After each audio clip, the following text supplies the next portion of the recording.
أما بعد السلام عليكم ورحمة الله وبركاته. Mga babayami, kalilimod, kay Islami, kalilimod, potential upang sa koro si Sagangay ang Dalawa Pilipinas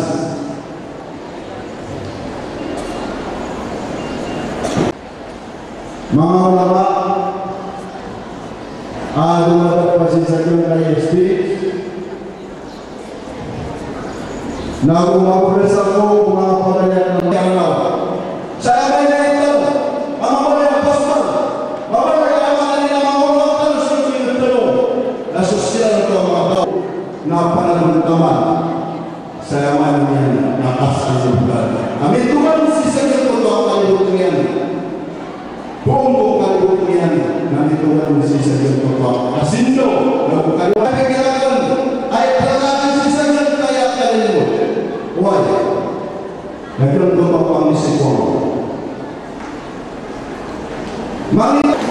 Alhamdulillah untuk penuh ونستهديه أشهد أن لا إله إلا الله وأشهد أن محمدا رسول الله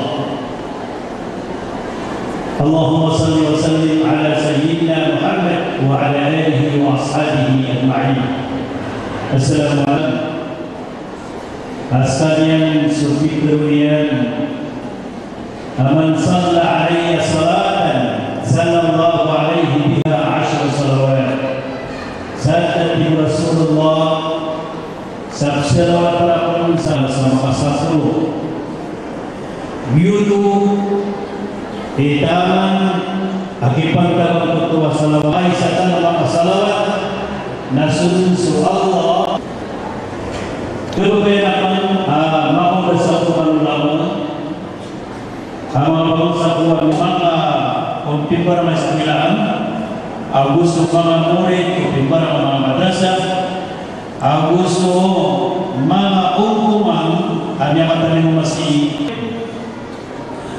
uluan o mga city mayor sa Jangkay Pilipinas sa kanya nagkapakadarutan isa Allahu Akbar Allahu Akbar dianan apakah untuk kenudan Takbal to talk about the framework agreement between the government of the Republic of the Philippines and the MILIP. Sir, as former MNLF, ano po yung maisuporta dito sa agreement? Well, actually nagkakaiba yung grupo ng mga Muslim katulad ko noon na nasa MNLF ako pero yung goal, yung aspiration ng Bangsamoro iisa lang yan. Ang ibig sabihin ang lahat ng Muslim suportado niya yung negotiation, yung peace, yung grant of some effective degree of self-determination to the Bangsamoro. So hindi sila against yung mga tao, sir, lalo na doon sa Indo, gusto nila yung kapayapaan? Totoo yun. Gusto ng mga MILF, ng mga MNLF, yung kapayapaan. Matagal na ito eh.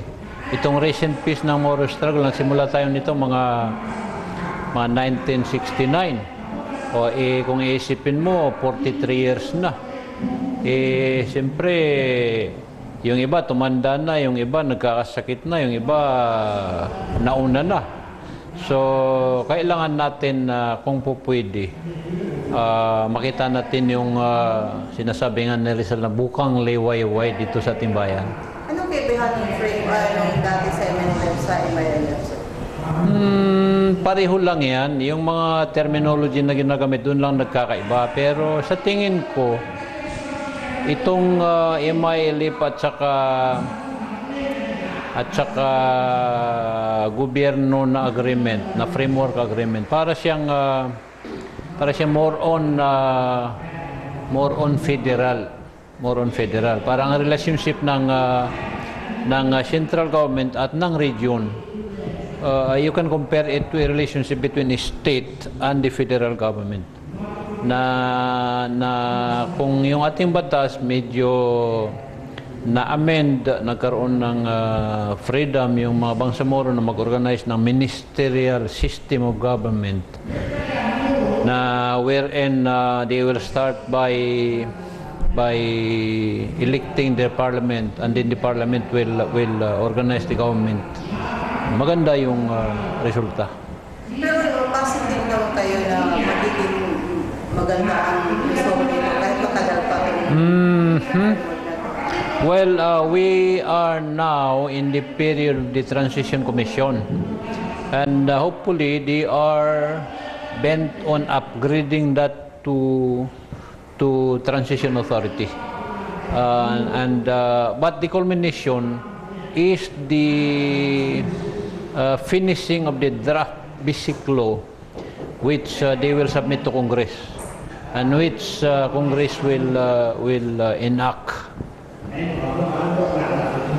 Pagkaroon ng agreement yung mga tao through plebiscite, na gaganda ang sitwasyon. Gaganda. Meron ka pong panawagan Muslim na hinggil dito sa agreement na to? Well, matagal na natin ginagawa na over the region, over assemblies, na inihingi natin dun sa mga kababayan natin na this is the only ray of hope, no, na nandito siya presently. So dapat suportahan siya ng tao. Pagtiwalaan natin yung magandang intensyon ng gobyerno, sampo ng imailip sa kanilang layunin na magkaroon ng peace. Ang forum na ito, consultative meeting na ito. Itong consultative assembly ay exclusive sa organization ng mga babae sa Lanao. Tinatawag namin na Al-Mustaqbal Consultative Assembly. Ano pong ibig sabihin ng Al-Mustaqbal? Al-Mustaqbal ay Arabic term yan, Islamic term. Ang ibig sabihin niyan ay the good future. Ang Mustaqbal, future, or good future. Ano po yung ginagawa ng MILF ngayon? Ngayon? Ang ginagawa ng mga MILF ngayon, magpatayo sila ng mga framework advocacy sa mga probinsya, sa mga mga munisipyo, mga city, ganyan, para maintindihan ng mga tao kung ano talaga ang ibig sabihin ng framework agreement. Dahil yung karamihan hindi nakakaintindi kung ano-ano yan, baka ang ikinatatakot ng mga muro ngayon, baka framework agreement na naman. Yan ang pero inikot nila, wala namang reaction yung ibang tao? Wala. Kasi maganda ngayon lahat ng mga pati ang presidente, kongreso at saka senate, sumusuporta sila ngayon sa itong framework agreement. Sa ngayon ba may framework tayo, tapos hindi na ba sila nagdadala ng baril? Hindi. Pero may mga baril sila. Diyan sa mga kabundukan. Pero hindi nila dinadala pag sa mga karamihan tao, wala. Yan. Babae dito sa na to? So kasi ang almost 100% naman ang Mustaqbal ay puro babae. Kaya dahil sa framework agreement, ay sinusuporta nila talaga ang framework agreement. Alam ko natin, umiiba na ng mga asawa ng mga MILF. Suportado ba nila yung mga asawa nila? Oo, talaga. Sinusuporta pa rin ang mga asawa nila at saka mga ano. Kasi maraming mga representative dito na mga MLF. Oo. Ano panawagan mo sa buong Lano del Sur at sa buong ARMM dito sa lahat ng So, ang panawagan natin ay kailangan na lahat ng Bangsamoro ay suporta natin ng framework agreement between the government of the Philippines and the MLF. Yan ang panawagan natin. Ito ba, sir, nag-iikot ba kayo sa buong ARMM? Dito lang muna sa Lanao. Pero ang advocacy natin at saka ang consultative natin, baka doon pa sa mga ibang probinsya dahil ang mustakbal ay nationwide yan. O, baka darating pa kami sa ibang probinsya ng ARMM. Okay lang sa kanila to. O, may isasabihin ka ba sa mga tao? Gusto kong panawagan ng mga tao sa ARMM na pinakamaganda sa atin na suportan natin ng framework agreement between the government and the Himalaya. Dahil nandiyan ang magandang kinabukasan natin.